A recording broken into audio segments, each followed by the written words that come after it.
Oke, assalamualaikum warahmatullahi wabarakatuh. Salam pelenter kelapa sawit Indonesia. Salam buat petani pemula ya. Jadi sahabat-sahabat petani kelapa sawit, pada kesempatan pagi hari ini kita lagi manen ya guys. Ini lagi manen. Jadi ini eh, kawan kita lagi apa? Lagi melansir buah. Ini belum siap dipanen. Kita ngontrol-ngontrol buah sambil bikin konten ya. Nah, ini buah matang. Nah, ini guys. Ini adalah sawit cabutan ya guys, dari Mariles.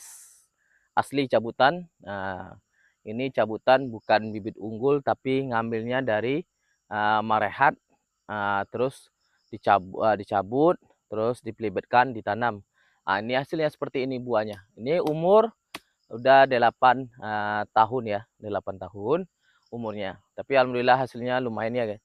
Jadi buat sahabat-sahabat petani kelapa sawit, kalau kita mempunyai lahan, tidak cukup modal, ya tidak ada untuk modal membeli kecamba, karena harga kecamba ya, kalau dari penyalur itu ada yang 9.000 ya kan, ada yang 11.000, ada yang 12.000, ada yang 10.000 ya, tergantung jenis kecambanya. Jadi kalau kita daripada lahan kita tidak produktif, ya mendingan kita ngambil bibit cabutan daripada bibit abal-abal. Kalau bibit abal-abal itu jangan, tapi ambil aja bibit cabutan, itu dipilih dan diseleksi. Itu lebih bagus ketimbang dari bibit abal-abal, karena bibit cabutan itu lebih tahu indukan aslinya. Jadi itulah sahabat-sahabat. Jadi ini kondisi buahnya yang belum kita sempat manen, ini belum siap. Nah, ini ada berapa pokok yang masak nih guys. 1, 2, 3. Nah, dan siap manen. Ini banyak, lumayan banyak nih sobat. Jadi buat sahabat petani kelapa sawit yang pemula, yang maupun yang apa ya, jadi tetap semangat aja. Kalau untuk pemupukannya ya kita takaran sesuai dengan budget apa yang kita punya, sesuai dengan kemampuan kita. Jangan kita ikutin orang yang mempunyai kemampuan membeli pupuk banyak gitu kan. Ada yang pupuk 12 kilo, 9 kilo per tahun per pokok kan. Jangan kita ikutin seperti itu. Yang harus kita ikutin adalah sesuai dengan apa yang kita mampu, sesuai apa yang kita bisa dilakukan. Seperti itu. Yang jelas intinya kita harus kita rawat kebunnya, harus kita uh, perhatikan kondisi kebun kita. Biarpun sedikit cara kita melakukan pemupukan, tapi dengan rutin. Tidak terlalu mengikuti orang yang lebih berada gitu. Jadi buat sahabat-sahabat, yang penting kita harus memupuk dalam perawatan.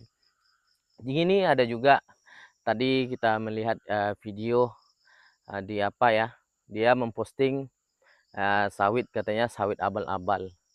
Di postingnya sawit abal-abal itu dia ceritakan, inilah petani yang paling bodoh katanya. Mereka tuh mau juga nanam bibit abal-abal, tidak ada buah. Tapi kelihatan dari pokoknya udah kelihatan itu tanda tidak dipupuk. Dari daun saja sawit itu udah kelihatan tanda tidak dipupuk. Sedangkan cara perawatannya itu aja sudah salah. Dia menggunakan penyemprotan herbisida secara total. Apalagi sawit itu kurang pupuk, itu sangat berbahaya. Jadi buat sahabat-sahabat petani kelapa sawit, kalau kita kurang melakukan pemupukan, jadi kurangin juga melakukan penyemprotan herbisida. Karena herbisida ini sangat berpengaruh terhadap perkembangan dan pertumbuhan kelapa sawit. Ingat itu. Jadi kalau kita kurang pupuk, dikurangin herbisidanya. Tapi kalau pupuknya banyak, ya kalau disemprot aja nggak masalah. Kalau Adi Petani ini kan ibarat kata kurang pupuk. Makanya perawatannya Adi Petani galakkan. Seperti ini. Nah, digalakkan perawatannya, tapi tetap buahnya seperti ini Mbak Jos.